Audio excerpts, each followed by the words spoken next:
Since being referred to railway children, 15-year-old Corey, with support from his youth practitioner, has completely turned his life around. From someone who was disengaged with little hope for the future, he is now confident, back in education and influencing railway children's work as part of our youth participation programme. Knowing firsthand how vital youth practitioners are to young people like him, Corey recently helped interview for our youth practitioner role in Glasgow. 6 months on, Corey and Martin are back together to talk about that interview and why having Corey on the panel was so important. 6 months on, how have you been? I'm good, how are you?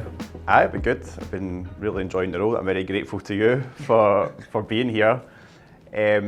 So with that, what was it that made you want to get involved with youth participation in the first place? I think it was the sense of like kind of giving back. So obviously I had worked with railway children and it was the sense of helping other people or possibly helping other people and promoting that it's there as an option for young people. What would you say you are mainly looking for in candidates?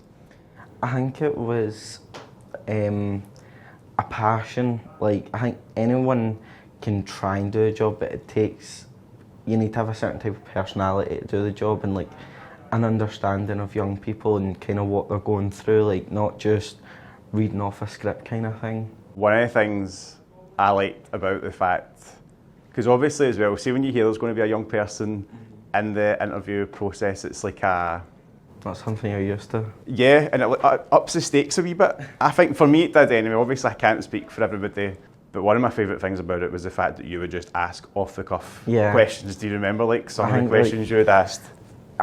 I kind of tried to focus on the like safeguarding area because I think that's one of the most important areas in this job. But I think as well, like every interview, like you can expect for a certain type of job what you're going to be asked. So I think asking unhinged things, like again, like say if you're passionate for it, you should kind of know the answer in a way. Like it can't be rehearsed almost if you're really not expecting it. Yeah. That's exactly how it felt, to be fair. Do you think it was important that young people were on your interview panel? I mean, the whole point of the role was to work with young people, so getting the young person's perspective I feel like the young person is the most important part of the interview process. I'm surprised more places don't do it, to be honest, but I hope it continues. Especially when it like directly impacts the young person, because that's who you'll be working with, obviously. Yeah, absolutely, yeah. It was good that you had questions for me in the interview panel. Do you remember them?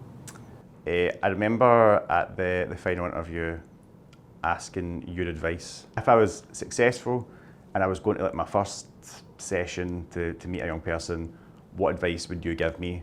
You had said, and I still use this now, that sometimes, and you did just speak for yourself, you said I can't speak for all young people, but for you sometimes you just need to vent, just get a load off my chest and I just need that person to listen.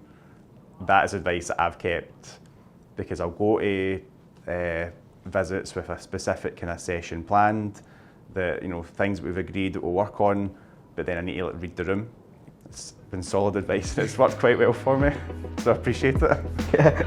Thanks to Corey's contribution to the interview process, Martin joined the Glasgow team and is now working with other young people like Corey who are filled with amazing potential and just need the time, space and support to unlock it.